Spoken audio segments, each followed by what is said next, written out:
first quarter, suffocating at times. Alex Caruso on the floor for Oklahoma City. Another one of the big pieces.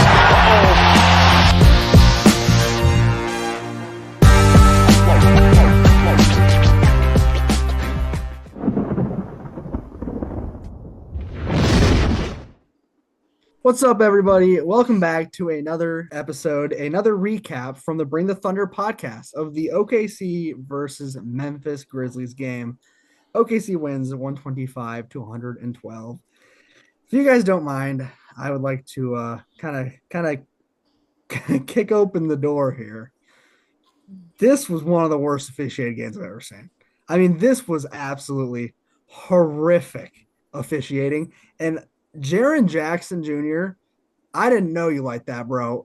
Dirtiest dude I have seen in a while. Bro was throwing some nasty elbows. The play at the end where he held Shai's wrist and just started spinning him around. What are you doing? This game was horrific officiating. I mean, nearly 40 free throws. They have 19 in the – I think they have like 22 overall in the second half. Like, what are we doing? Like, just terrible. I mean, I'm grateful we won, and we'll obviously cover that, but that's got to be pointed out first. Garbage officiating this game. Ray Acosta, we're talking to you. We're pointing them out. I don't want to spend too much time on the officiating because we did get a win, and I want to be happy for the rest of the night. We're so freaking good that it doesn't matter how bad the refs are, we're still going to win basketball games. 100%. I was just going to say that OKC won this game by 13, but in reality, OKC won this game by 40 points tonight. Easily. I mean, 39 free throws to 21 is miserable. And like you said, 22 came in the second half. I don't even know how many we got in the second half, to be honest, but miserable. But I do want to point out some awesome stuff from tonight. Like I said yesterday, Aaron Wiggins has cemented his role with this team, 26 and 11 on a back-to-back night in Memphis. Not the easiest matchup, but dude just went nuts again. 8 3-pointers.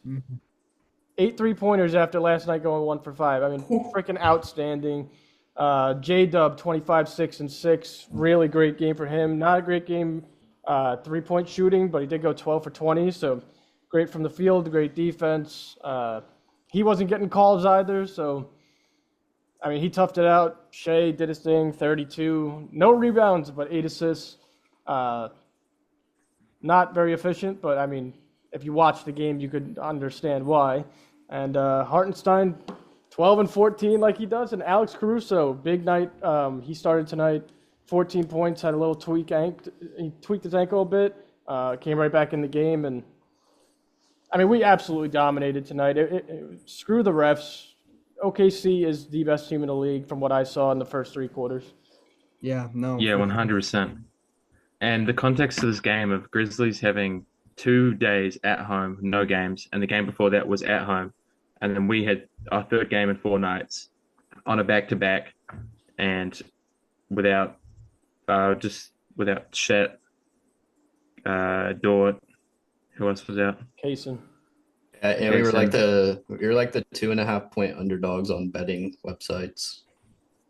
Yeah. I think the line ended up closing at I think we were 1.5 for I Maybe forget 1.5. which side it was. Yeah. But I mean, this game was nowhere near that. I do really think that it was a great thing that we were able to kind of rely on our 3-point shooting because, we, like Jack said, 3 games in 4 nights, back-to-back travel. We were home last night and come over to Memphis tonight. So the 3-point shooting in the first half especially kind of lifted us to get that 28-point lead, and then the refs kind of wanted to chop that down as much as they could, but couldn't do anything about it. OKC is way too good. They got way too much talent, and the arrival of Aaron Wiggins just put this team over the top, in my opinion. I mean, yeah, no. And like Jack said, you don't have Chet, you don't have Dort, you don't have Kaysen. Like, this team is unbelievable.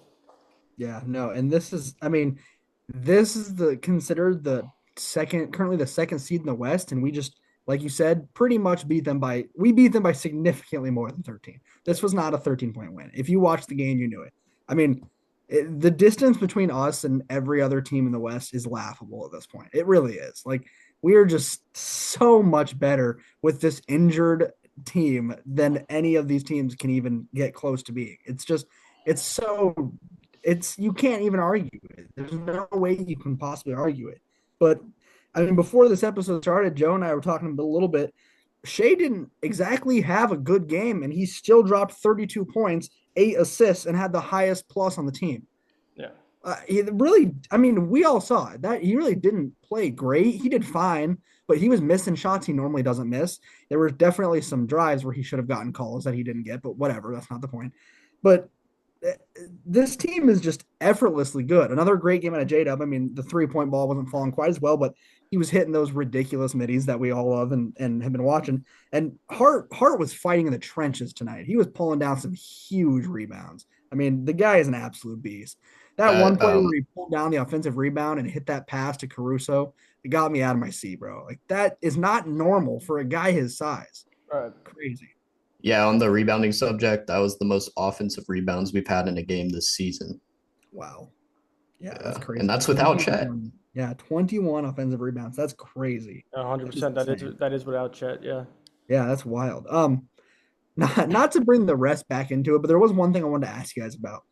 What was up with that like ridiculous, the closeout tag or flagrant with Aldama, whose jump shot literally moves himself a whole foot forward, and somehow, I mean, at that point, what constitutes a player's landing zone at that point? Because are you telling me if I go up for a shot and I just stick my front leg out really far, that's my landing zone? Like that is such an easily abused rule that's just pathetic, especially for like, we're lucky it never happened with Jaren because Jaren's shot is the same way. He launches himself forward. It's, by the way, every time Jaren Jackson puts up a shot, it looks like it hurts.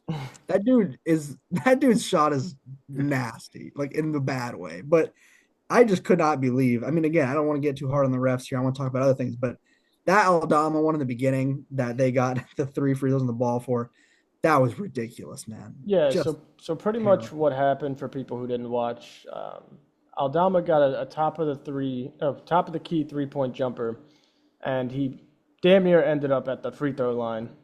And they called a flagrant on Hartenstein for closing out in his landing zone. The NBA makes a different rule for this landing zone about every single season. It's different. Yeah. And this is probably the worst I've ever seen. I saw Shea get one the other night too, or maybe Isaiah Joe, where I'm like, it's not a flagrant foul. They're like, you could tell if it's he's purposely trying to Zaza Pachulia the whole situation, but I don't know where they're going to go with that. It's very frustrating because you pretty much can't contest a 3, so great 3-point shooters are going to start knocking down everything. Miserable. And it's the same thing with that continuation rule. Not this game, but last game, Shea had like 2 or 3 possible and ones, both called back. Yeah. It's like, what? Yeah, and it's bad too. It's bad. Yeah. He's not putting the ball back down on the floor. He's not taking like 2 extra steps. I mean, it's bad. And in a league like the NBA where a lot of college basketball fans complain that the NBA's continuation is so noticeable, but then all of a sudden we're switching up when we're calling it and when we're not. Because that other game, I mean, no, this is a recap of this game, but just to go back to that, like you just kind of mentioned, Landon, the other game, after he had those 2 where they didn't call him, he had one the exact same way, like a minute later, and they called it. Like, Are we just flipping a coin every time? You can't just pick and choose calls. No, you can't. There was there was a point ridiculous. There was a point tonight where he had one on. He was going left, and he got the call. He banked it in, and he immediately turns to the ref, and he's like waiting. He's like, come on, and they gave him the and one. So I mean, that's the NBA for you. If you watch it enough, it's all corrupt anyway. But we're still gonna find a way to beat you by at least double digits. You can't do anything about it. That's how good we are. Yeah, that's how good we are. I thought it was nice to see Jay Will kind of find a little bit of his groove back tonight. He didn't have an incredible game by any means, but he did fine. I mean, the 8 boards was very helpful. He got his 3 back. He'd had 2 pretty lackluster games in a row there, but nice to see him kind of get his mojo back. But You mentioned this earlier, Joe, and I wanted to point it out. Another good game for Caruso. I'm starting to feel like Caruso might be coming around for us here. I mean, offensively, he's looking to find his rhythm. He's looking less passive. That was something I complained about earlier in the season. Alex Caruso would catch the ball within a second, move it on to the next guy. That is not a good way to play basketball. That's how Gordon Hayward was playing when he got minutes last season. Yep.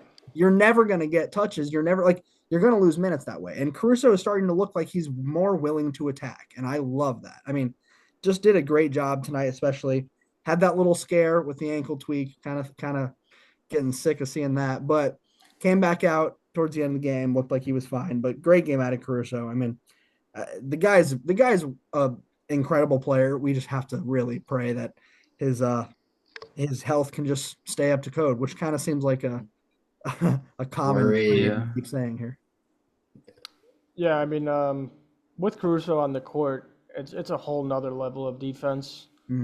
Passing lanes, we play the passing lanes so great, cause so many turnovers. We're so like aggressive when it comes to getting to the ball. So I guess that's a perfect transition because I was going to go over some of Memphis's stats. We made Ja Morant look like average as hell tonight. Like we did. We got his dad kicked out of the game. We got his dad kicked out of the game because that's what goes down in Memphis, right? Like they get pissed off, they start trying to play dirty, and they get ejected from the games. But Morant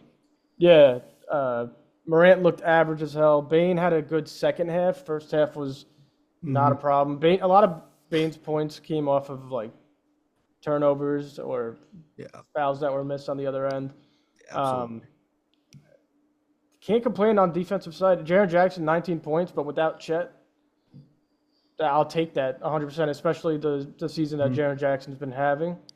Yeah. And we really quickly got Zach Edey out of the game. He wasn't able to stay in the game with us because we were way too fast. Impressed. I mean, guys, I feel like it's getting repetitive, but it's just pure domination at the end of every night. And I'm just such a happy person at the moment. Building off Jaren Jackson Jr., I think him having 19 points and Santi Aldama having 18 points is a good case for us, especially when they're all in the paint. Drive them off the 3-point line. I mean, we were making our threes at 43%. So 3 is more than 2. So if you're trading buckets, then we're going to win that way, and especially with all the turnovers. So I think it's a good option to force them to hit Jaren Jackson Jr., especially when we're heating up Ja Morant, 31% from the field. And like you said, force them off the 3-point line. It's going to get 10 times harder for them to score in the paint when Chet's fully healthy and playing. Like, force him off to the free throw line right into Chet Holmgren. He's going to have 12 blocks a game like always. So yes, absolutely. Counter for everything. That's a perfect line. Counter for literally every single thing. Yes. Awesome. One other thing I loved that we did tonight, early in the game, we attacked Jalen Wells hard, and that was really good. We got him 3 fouls within a couple minutes. Yeah. And granted, he's a rookie. He's averaging 11 points, shooting close to 40% from 3. I mean, he's a good player. I mean, getting a player like that out of the game early, and it was noticeable. I mean, it was so clear. Every time Shea got the ball, he was taking it to him. And normally Shea hits those shots. He was missing some that he shouldn't, but got a foul on him. Next time Caruso came down, took it right to him, got a foul. I mean, very good in terms of the strategical side of the game tonight, very well played. Just every time it felt like we were really getting away with the game. We're not going there. You can't escape it. Like if you have a problem that we're going to exploit, we're going to exploit it every single time over and over. And then if you change, we're going to find the next one, and we're going to keep. Yep. I was going to say something bad, but we're just going to keep attacking you, and you have no chance. No chance. Yeah. I mean, our best player went 8 for 26. The dude never shoots 8 for 26. He's constantly over 50%, and we still beat you by 13, and you had 40 damn free throws. Yeah. Oh. And we're missing our best one-on-one defender. We're missing one of our best all-around defenders. Like, this is not a healthy team that is beating these teams. I mean, I know you could say we're missing our. You could say we're missing our. Sorry, real quick. You could say we're missing our 3 best defenders. We're missing our best rim protector, our best one-on-one, and probably our second best one-on-one defender. Yeah, Good point. Good point. It's crazy. I mean, you said this earlier, Joe, but there's a reason we sound like a broken record, and that's because it keeps happening. I mean, like, Yeah. we're gonna keep pointing it out because it keeps happening. Like, we Yeah. keep beating teams. We keep capitalizing. We keep winning the games we should. Sure, there's a slip up here and there, but like, it's not hurting us enough. Nothing is hurting us enough. Our Achilles heel has not been found yet. All it is this is just a team that's suffering from injuries here and there, but there's no apparent weakness. I mean, at one point, maybe it's the inconsistent three ball. Wiggins is showing up. Joe is showing up. We don't even have AJ Mitchell, and he was hitting threes consistent. Like, there's no real weakness to this team outside of hoping we don't get hurt, and that's looking pretty good with players starting to return. So Yeah, I mean, I don't think know, man. I think in the beginning of the year, I was up until maybe a few months ago. I was looking at the Achilles heel as maybe not enough talent around Shea on the offensive side of the ball. That's clearly not true at all. I'm not talking about Dub either. The fact that Aaron Wiggins has become such a prolific scorer on all three levels, dude. on all three levels just puts us way over the top. And he's been playing hard as hell on defense too. Like, he contested a lot of Ja Morant layups tonight. Granted, a few of them went in because Ja is still Ja Morant. But someone take it away. This team is too good for me to keep talking about it. It is. Well, yeah, there's a reason we hit so many threes tonight. We attack the rim, they can't stop it. They pack the paint, so we just nailed threes. It's simple as that. Yeah. It's just crazy. I mean, arguably our best shooter with Isaiah Joe can go 1 for 6 in this game. Granted, he's been great, but can go 1 for 6 this game, and we still end up shooting 43% from three. Like, I mean, every shooter's gonna have an off night. right, for sure. But like, that's what I'm getting at here is even when one of our best shooters has an off night, other people just step up. I mean, we just get it done. Like, I mean, Aaron Wiggins had 8 threes. right, that's crazy. It's insane. It's crazy. There's a reason we signed those boys to 4-year extensions. Yeah. Yes, absolutely. And it's not to underrate the fact that he also pulled down 11 rebounds. I mean, dude's doing everything for us out there. He's had a couple double doubles in the Yeah. last few weeks, which is like with high number of rebounds too, not just like scraping double. Right. No, yeah, it's crazy how I just don't think.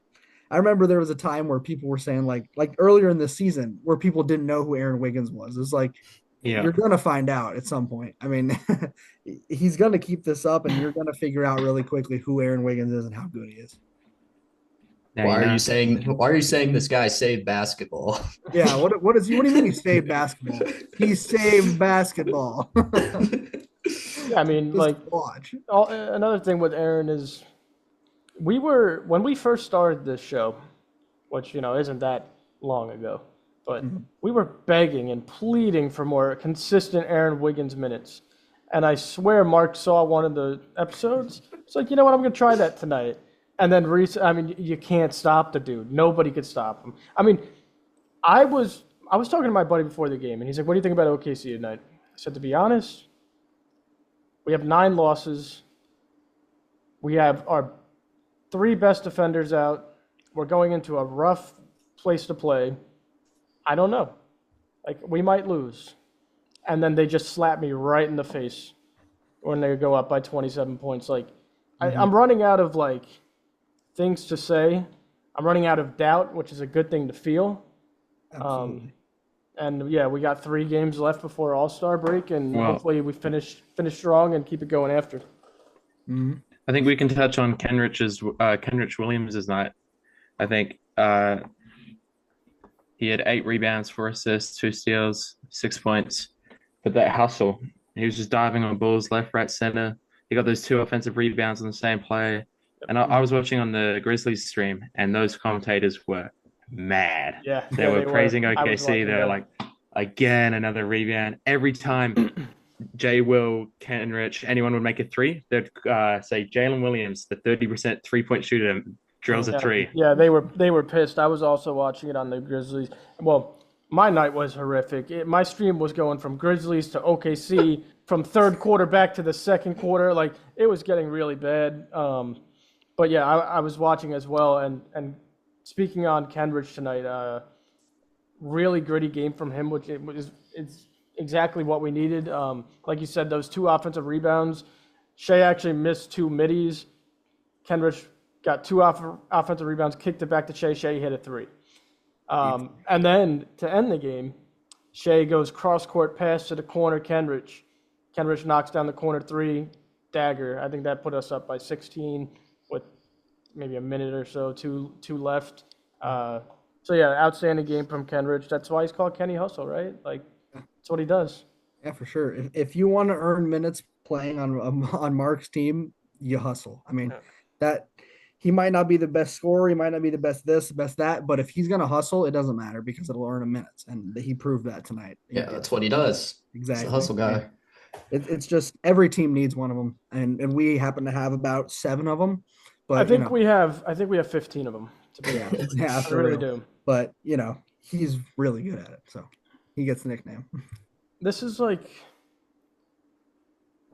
so special. I've never been a part of this before.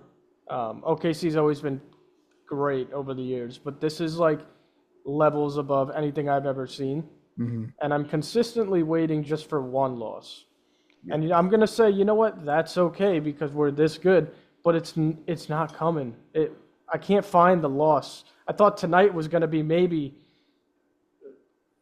but it just is not, it's not showing up. The schedule, I mean, to finish the before All-Star break, we got home against New Orleans, home against Miami, and in Minnesota. I'm not scared of any of them. I actually have a question related to that. Yeah. So we have that 3-game series with the Wolves, with the Jazz game in between the second and third game.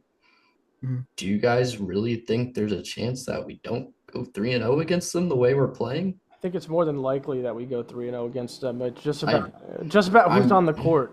If everyone's on the court, and bearing injuries, I'm very confident that we can go 3-0 against them. Yeah, 100%. I mean, 2 of them are in Minnesota, which gives us a little bit of a disadvantage, but yeah, I mean, we've proved we can beat teams on the road. We just did it. Exactly. I will say Minnesota has been picking up their season. They've been putting stuff together, and their chemistry has been a lot better. Ant's been on a tear. And I don't enjoy playing Minnesota. I think we play a lot of mind games when we play Minnesota at times. I don't want to set the expectation saying that we'll go 3-0 against them. However, fair enough. I feel like we're just that much better. Where I agree with you guys. It's hard to convince myself that we would not go 3-0 against them. I'll be the one to get pointed at. I'll be the one to get pointed at. I'm setting the expectation we will go 3-0 against these guys. Like they're nowhere near us. Nobody is anywhere near us, man. Besides maybe Boston, who beat up on the Knicks tonight. But we just have so many guys we can send at Edwards. We have Dort, Caruso, Wallace. Mm-hmm. The list just goes on and on and on. And then with Julius Randle, I'm not nervous about him at all. But if he wants to try to get bully ball, I mean Hartenstein, Chet, Lou.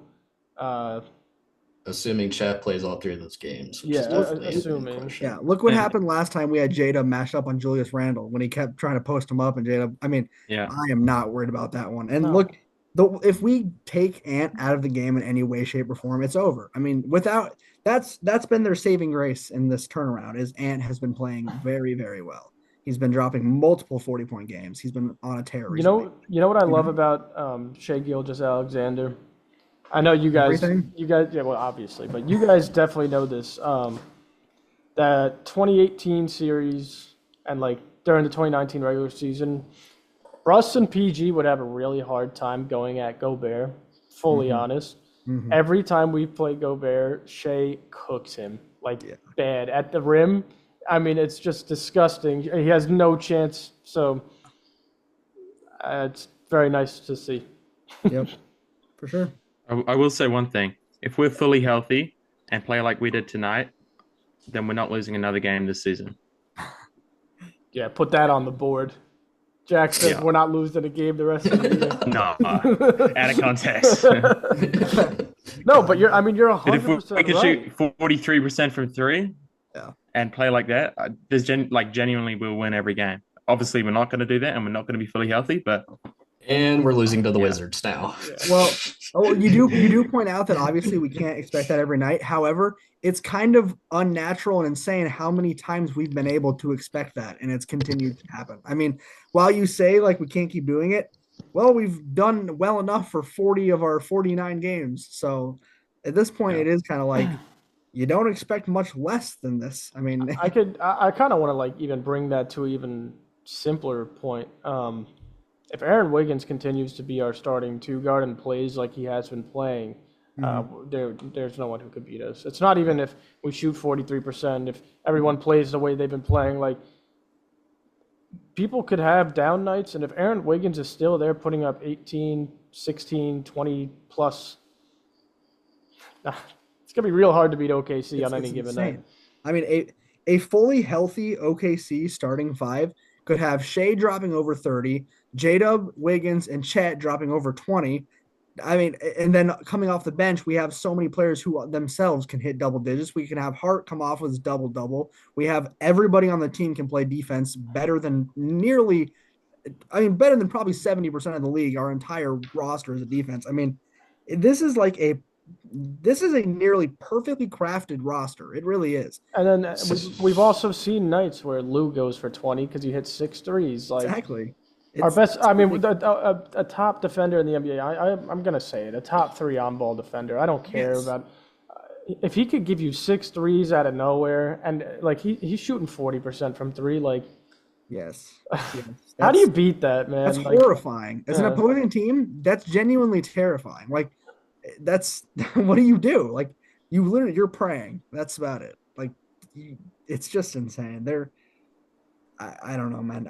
I agree. There's just no team that I genuinely believe in a 7-game series can beat us right now, other than potentially Boston. And even Boston, I like our odds. Yeah, you got to give them their flowers as of right now because they are the reigning NBA champs. Yes, but absolutely. I think we're much better than Boston too. I'm not gonna lie. Yep. Yeah, I'm not scared of Boston at all. No. But put that on the board too. Put that on the board too. Stupid analogy.